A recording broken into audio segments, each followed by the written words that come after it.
Yo voy a transgredir las normas, voy a hablar en castellano. Yo había anunciado ya a Eugenia esta transgresión y comienzo agradeciendo no solo por haberme consentido esta transgresión, sino que por la invitación a compartir en este grupo esta experiencia y voy directamente a este caso. Sí, pero quien negocia, negocia. Ecco. Es la diferencia entre la revolución y la reforma. O la ancianidad. En la tradición griega, hasta donde yo recuerdo, los gerontes son respetados, quindi es un hecho de edad, digamos. Quiero hablar sobre este tema, sobre una herencia común, sobre un patrimonio que tiene que ver con la tradición del canto político y social, sobre la canción revolucionaria, y entonces vamos a tratar de recuperar un poco el tiempo. Justamente lo que quiero tratar de presentar a través de un pequeño caso es la circulación de un repertorio de canciones populares que se vinculan al movimiento político moderno y que parten justamente con la época de las revoluciones de finales del siglo XVIII y comienzan a tener un papel cada vez más importante en las luchas sociales del siglo XIX y siglo XX. En efecto, desde la época de las revoluciones, a través de himnos, marchas, canciones, se comienza a expresar este fenómeno nuevo de la política desde un plano emocional. El caso francés ha sido muy estudiado.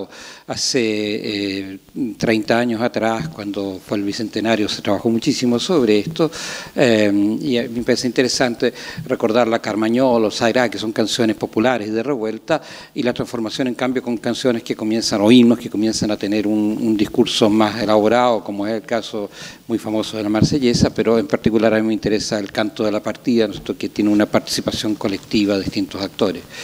Hay una invitación específica a participar, a cantar, a representar estos actores en Canto de la Partida de una manera muy evidente.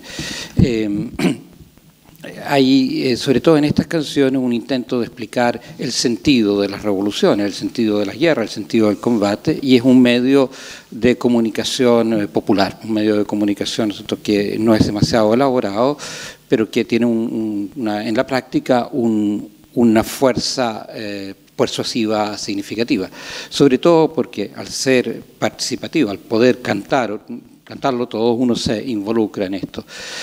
Justamente es un testimonio de participación, de expresión de una fe política, de una confirmación de una sensación de camaradería y de comunión con un grupo. Es una forma de compartir la vida política más allá del ideario estrictamente ideológico, digamos, tiene que ver con una experiencia de vida importante. Y también tiene una función, digamos, no sé si la palabra sea justa, pedagógica, didáctica, de enseñar, en alguna forma recoge la vieja tradición cristiana del catecismo. De hecho, en cierto modo hay catecismo revolucionario.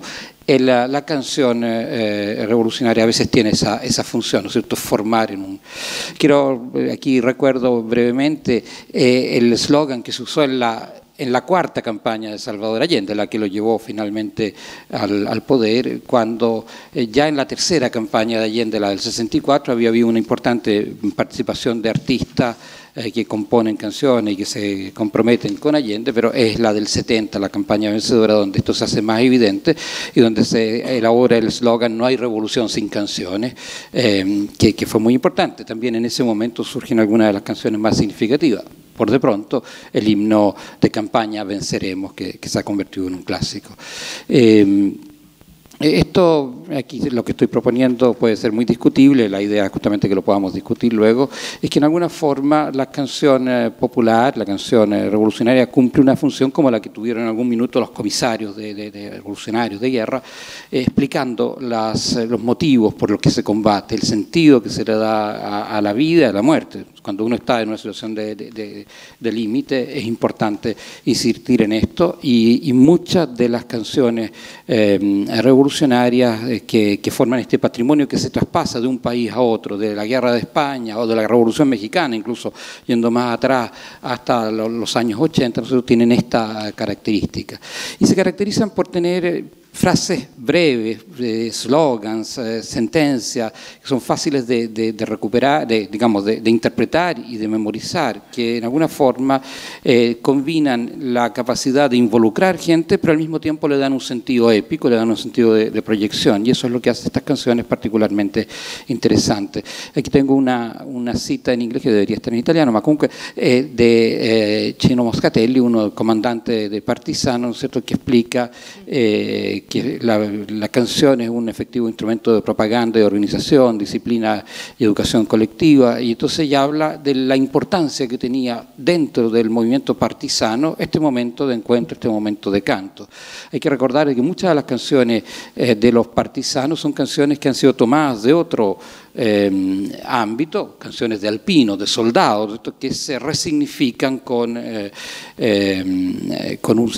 una orientación revolucionaria y de lucha por la liberación de Italia. De hecho, ¿no es cierto? Aquí está mencionado, en la lucha por la liberación se toman canciones de finales del siglo XIX o de la Italia prefascista y se les da un significado especial.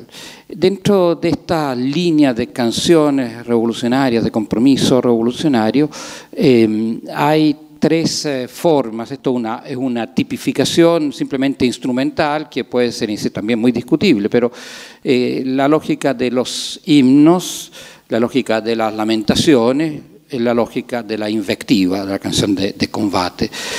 Son tres posibilidades, ¿no es cierto? Y aquí voy a revisar rápidamente algunos ejemplos para tratar de descontar el retraso que llevamos. Los himnos tienen un papel bien importante en esta tradición revolucionaria desde el siglo XIX y se va a mantener esto durante el siglo XX. Esto es un tema también altamente discutido en los estudios sobre estos temas, cuánto se toma de la tradición religiosa resignificada, secularizada. Yo pienso no solo en las interpretaciones de derecha, tipo Feigelin, sino también en Thompson, ¿no? Que toma esta tradición. Y dentro de las tradiciones que se toman de los esquemas que se toman del mundo religioso secularizado, está también esta idea del cancionero, del libro donde se juntan, que viene de las iglesias.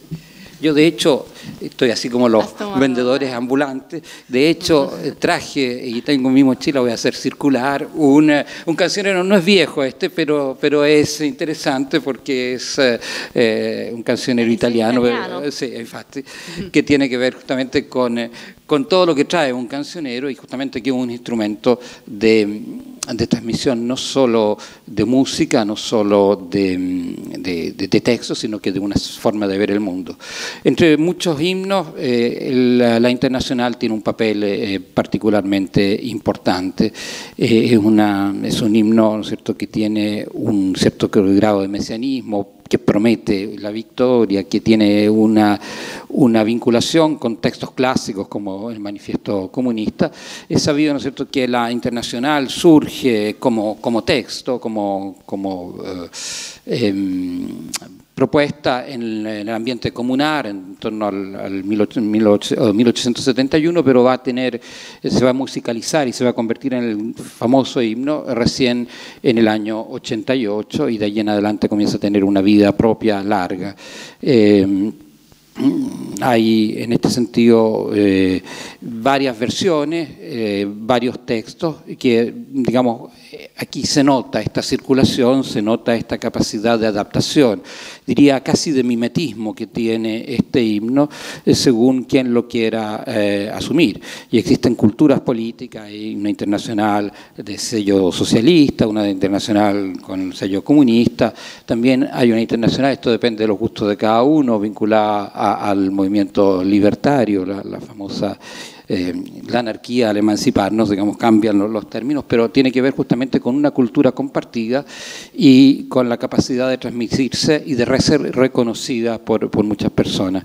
A mí me interesaba hacer referencia a, no solo al hecho de que la Internacional fue el himno de la Unión Soviética, ¿no es cierto? Primero digamos, desde el 18 de la Francia, de la Federación Rusa, después de la Unión Soviética hasta el 44, y ha tenido distintos usos, en fin, en el año, hace 50 años atrás tenía otra significación, etc. A mí me interesa poner de relieve, y por eso lo menciono aquí especialmente, la versión que hizo Billy Bragg en el año 1992, donde... ¿qué? Sí, espero poder mostrarla. Yo por mí decía anoche, me gustaría simplemente hacer un ejercicio de poner música y que cada uno la interprete, haga las asociaciones que quiera. Yo quedarme callado y escuchar la música. No está dentro de los esquemas, así que lo podemos hacer después. La versión de Billy Bragg del año 1992 me parece que es una versión que es muy elocuente, porque pone en alguna forma el tono, el acento en un cambio de horizonte. Hay una preocupación, por ejemplo, mucho más clara por la doctrina de los derechos humanos, por la preocupación por la dignidad humana, por la paridad de género, etcétera, que son temas que habían ido avanzando. Y por otra parte, una adhesión fuertísima a pensar de que esto no ha terminado, es el inmediato postcomunismo, y sin embargo, Bragg hace no solo hace eso, sino que hace una versión en cassette, la dimensión tecnológica en toda esta historia del funcionamiento de las canciones, no solo los cancioneros, sino también las formas de transmisión. El cassette tiene un papel particularmente importante, es muy capilar, puede llegar a muchos lugares, se reproduce con facilidad y también es barato. Billy Bragg hace con esta producción un ejercicio para que circule lo más barato posible y que circule muchísimo, ¿no es cierto? Estos son parte de la versión que hace Billy Bragg del texto de la Internacional. Vamos a pasar.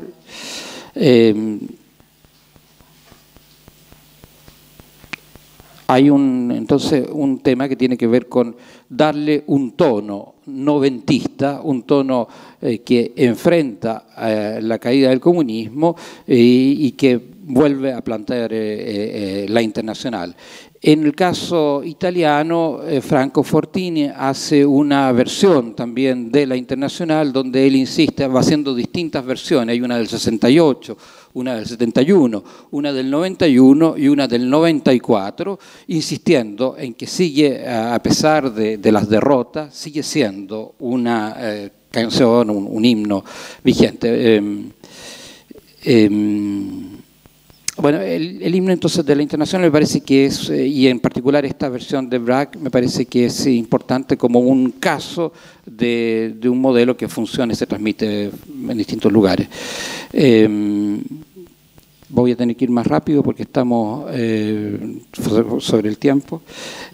Hay que mencionar dos datos que tienen que ver nuevamente con problemas de cómo circula esto. Cuando Billy Bragg hace esta versión, el mundo ha cambiado, hay una cantidad de conciertos internacionales, hay mucho mejores comunicaciones y eso también cambia la forma de producir los famosos conciertos desde los 60, el concierto de Bangladesh a comienzos de los 70, etc. En estos años, cuando Bragg hace esto, los conciertos organizados por Amnistía son muy importantes. Saltémonos esto y vayamos a la segunda dimensión, que tiene que ver con la canción o el lamento, y que es un tipo de canción que se refiere a la denuncia de situaciones de opresión, a situaciones de abuso, y donde se toman aquí canciones, ejemplos, situaciones que vienen de muy lejos. Y los conjuntos de los años 60, y pienso aquí campanilistamente en el caso chileno, Quilapayún, Inti Illimani, por ejemplo, toman canciones que vienen del Perú o de otros países de América Latina y donde hablan de la explotación de los esclavos negros, ¿cierto? Y las transforman en canciones de actualidad. en ese sentido hay un tránsito, hay una transferencia de experiencia y se vuelven a proponer en los años 60, 70. Quilapayún tiene un disco en ese sentido emblemático, que es el disco que se llama Basta, donde hay un repertorio de canciones revolucionarias de distintos países, donde se toman situaciones antiguas y nuevas, con el tópico del lamento de manera muy importante. En el caso, veamos rápidamente esto, no sé, ustedes pueden leerlo más rápidamente que yo seguramente. La canción de lamento es una canción que finalmente ayuda a tomar conciencia, ¿no es cierto? Y se conecta justamente con la tercera dimensión de esto, que es la canción más famosa probablemente, que es la canción de invectiva, para atacar, para denunciar, ya no solo con un lamento, sino que para avanzar. A veces, como he puesto aquí, a veces tiene una visión maniquea, que justamente tiene que ver con el radicalizar posiciones y hacer más clara la crítica. Hacen referencia a la guerra, a la sangre, a la muerte, al morir o al dar la vida por una causa, y a veces pueden tener incluso una cierta dimensión de incitación al odio. Estas canciones tienen, sin embargo, un propósito común. Creen en que hay una lucha final, y esa lucha final, ¿no es cierto?, va a llevar a un mundo mejor. Nuevamente encontramos la tradición del comisario de guerra en las canciones. Algunas de estas canciones tienen una función estrictamente instructiva. Yo aquí puse un par de situaciones de links que tienen que ver con canciones de Centroamérica. Una de Carlos Mejía Godoy, famosa, El Fal, y que enseña cómo se arma, se desarma, se limpia un fusil, digamos. Y entonces es un instructivo cantado sobre cómo cuidar, la importancia que tiene el arma en la lucha por la guerrilla. La otra, que en cambio es del Frente Farabundo Martí de El Salvador, tiene que ver con cómo se hace, cómo se organiza, cómo se prepara una barricada.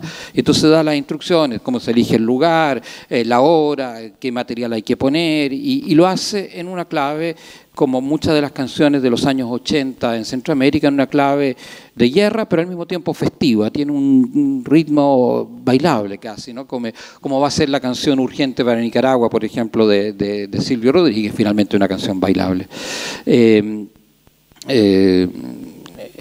Hay también en esta línea de canciones revolucionarias y diríamos, de invectiva, hay una cantidad de retratos de héroes, de rescates de figuras emblemáticas. En este caso, el caso del Che es de Ernesto Guevara. El Che es probablemente el más popular de todo esto. Ok, vamos a... esta dimensión también me parece que es importante.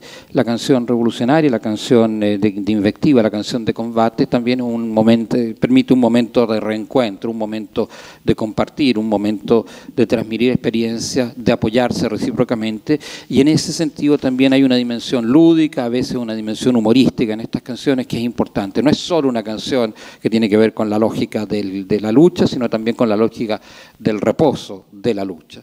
En ese sentido el repertorio es muy amplio, y muchas de las canciones de la Revolución Mexicana, por ejemplo, tienen más bien esa función. Tienen que ver a veces con situaciones de humor o con situaciones anecdóticas que ayudan a levantar el ánimo. Yo creo que aquí vamos a terminar. Presentan un patrimonio común. En ese sentido yo quiero insistir en la idea de que no pertenecen a una sola tradición. Hay canciones de la Revolución Española que se repiten en distintos lugares, que se cambian de países, que van a ser adaptadas en diversos momentos, y tienen esa capacidad mimética de adaptarse. Canciones que surgen en contextos muy locales luego se transforman no solo en canciones internacionales, sino que a veces en una suerte de himno, una suerte identitaria. Yo creo que ya estoy muy fuera de tiempo, así que termino aquí. Muchas gracias. Gracias. Después podemos escuchar música.